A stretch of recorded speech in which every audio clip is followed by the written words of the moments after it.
The wail of sirens sliced through the flawless summer afternoon as 3 police cruisers screeched to a halt in front of my house on Maple Ridge Drive. From my backyard, I watched through the gate as every guest froze mid-sentence. Champagne glasses suspended in mid-air, while uniformed officers advanced toward the pool deck. Then, from the sidewalk, a shrill voice knifed through the jazz trio's gentle saxophone like a dull blade.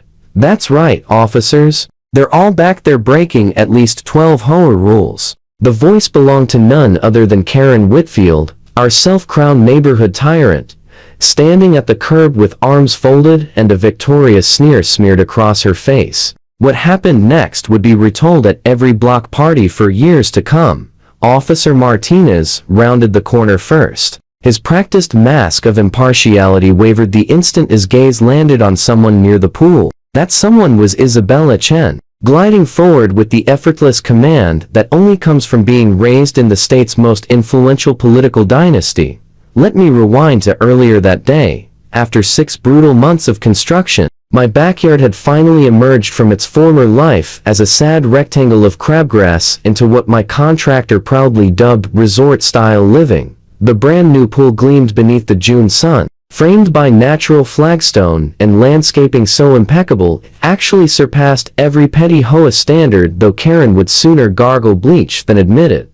I'd invited roughly 30 people to celebrate. Co-workers from the tech company where I'm a senior developer, neighbors who'd smiled through the jackhammers and dust, and relatives I hadn't seen since Christmas. My cousin Marcus had asked if he could bring his new girlfriend, Isabella. I told him sure, never imagining that the name Chen carried more clout in the state than every bylaw Karen had ever photocopied. The party kicked off at 2:00 p.m. well inside approved hours. A local jazz trio played tasteful acoustic covers at a volume low enough that Mrs. Henderson, 2 houses down, could still hear her afternoon game shows. Rosewood Bistro caterers had arranged elegant food stations around the deck, and everyone was genuinely enjoying themselves. That's when I spotted Karen's silhouette in her second-story window across the street, binoculars glinting like a sniper scope. Her house a beige shrine to sameness set perfectly positioned for surveillance. Minutes late, she was power walking across the cul-de-sac in her uniform intact, pressed khaki shorts, polo with HOA President embroidered over the heart, and the ever-present clipboard welded to her hand. "Excuse me," she declared, letting herself through my side gate without knocking. The trio stumbled over a cord as she stormed onto the deck. "This gathering requires prior written HOA approval, which I know you never submitted." I set my drink down and walked over her wearing my friendliest smile. "Good afternoon, Karen. Plenty of food if you'd like to join us." Her face cycled through deeper shades of crimson. "I am not here to socialize. I am here in my official capacity. Gatherings over 20 require permits. Live entertainment needs board approval, and your noise level is currently 68 decibels. She brandished a gadget that looked like it belonged on a bomb squad. "The limit is 65. Karen," I said, keeping my voice even. "It's Saturday afternoon. City noise ordinance doesn't start until 10 p.m., and even then it's 75 until midnight. Don't you dare quote rules at me. I authored half of them." Behind her, I noticed Isabella lean in and murmur something to a tall man in sunglasses I'd mistaken for just another guest. I now realized he carried himself like executive protection. Karen wasn't finished. "I'm also counting at least 30 bodies, a clear violation of Section 12, subsection 3. That catering van has been in the driveway for 25 minutes already. Commercial vehicles are limited to 30. Your new pool equipment wasn't submitted for architectural review. And those string lights are not on the pre-approved fixture list." She scribbled like she was drafting indictments. The music had stopped entirely. Every guest watched the drama like it was premium cable. "Karen," I tried again, "I have stamped permits inside if you want to see them. And there's no approval needed for a private weekend gathering that follows city noise laws." She stepped closer, dropping her voice to a venomous hiss. "Listen, Mr. Code Monkey, I've run this HOA for 8 years. Nobody defies me. You have 10 minutes to shut this down, or I'm calling the police." I actually smiled. "That seems a little dramatic." I even invited you. I don't care if you invited the governor himself," she shrilled, making half the guests flinch. 10 minutes, she pivoted and marched back to her fortress, clipboard raised like a battle standard. Marcus wandered over as soon as Karen slammed her front door. "Bro, is she always like that? Last month, she tried to fine the Johnsons $500 because their trash cans were visible for 61 minutes. Isabella joined us, eyes sparkling with amusement. "She's dedicated. She threatens to call the cops at least once a month," I said, shrugging. "They never show, except this time." 15 minutes later, 3 cruisers rolled up with lights spinning. Guests shifted nervously as officers filed through the gate. Karen had planted herself on the sidewalk again, practically glowing with vindication. "Officers," she sang out. "Karen Whitfield, HOA President. Illegal gathering, multiple violations, and the homeowner became hostile when I attempted enforcement." Officer Martinez, clearly a man who'd seen every flavor of suburban crazy, stepped into the backyard with calm authority. His younger partner, Officer Kim, followed. Martinez opened his mouth to speak. "Good afternoon, everyone," he began. "We received a call about a possible disturbance," Officer Martinez continued, scanning the relaxed crowd in swimsuits and sunglasses. I stepped forward right away. "Officers, David Reeves, homeowner, there's no disturbance. This is a private pool party, completely within city noise ordinances and all posted times." Karen shoved past Officer Kim like a linebacker. "That's an outright lie. They have no permits. I'm president, I would know." Officer Martinez raised a calm palm. "Ma'am, I'll need you to step back and let me do my job."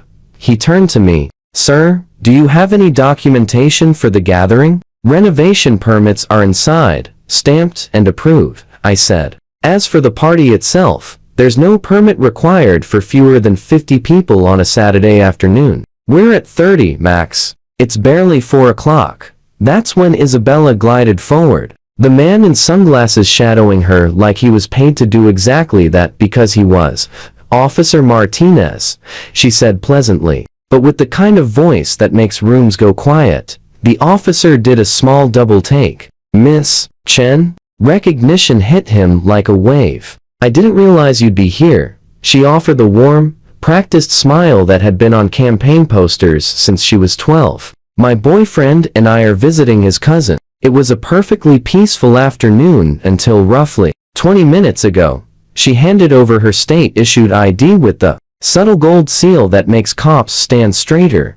Officer Kim peeked at it and immediately squared his shoulders. Karen, still oblivious, kept going. "I don't care whose niece she is, rules are rules. I want citations for noise, unpermitted assembly, and harassment." Officer Martinez's entire posture changed. He pivoted to Karen with the weary patience of a man who just realized he was babysitting. "Ma'am, can you explain why this required 3 patrol units with lights and sirens? It's an illegal gathering," Karen declared, chin high. "They're disturbing the peace." "At 4 in the afternoon?" Officer Kim asked, eyebrow arched so high it nearly touched his cap. "Within legal limits?" "They were at 68 decibels. Karen waved her little spy meter triumphantly. "The limit is 65. Martinez glanced at the device and sighed. "Ma'am, the city noise ordinance doesn't apply until 10 p.m., and even then, it's 75. You called 911 for a non-emergency. That's misuse of emergency services, a misdemeanor." Karen's face went the color of printer paper. Isabella's security guy had his phone up, recording in full 4,000. Half my guests were doing the same. Martinez kept going, voice harder now. "You disrupted a lawful private gathering attended by a member of the governor's family and her protective detail. That opens you to additional charges." Karen's mouth flapped open and closed.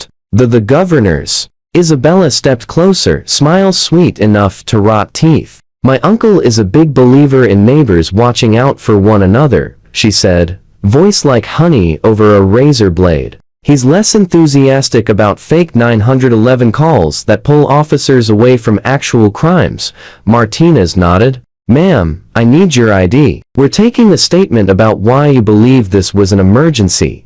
Karen's hands shook so badly Thatch dropped her wallet twice. Officer Kim already had his citation book out. Are you aware that Mrs. of 911 can carry a fine of up to $5,000 and possible jail time? Jail? Karen squeaked. But I'm the HOA president. Your job description doesn't include filing false police reports, Martinez said. He turned to me. Mr. Reeves, do you wish to press charges for harassment and false reporting? I caught Isabella's tiny head shake. As satisfying as it would have been, I didn't want the woman in an orange jumpsuit. Not today, officer. But I do want this on record in case she tries it again. Martinez nodded. Fair enough. He turned back to Karen and handed her a freshly written warning citation. Formal warning for misuse of emergency services. Fine is $750. Payable within 30 days. I'm also recommending the HOA board review your fitness to serve.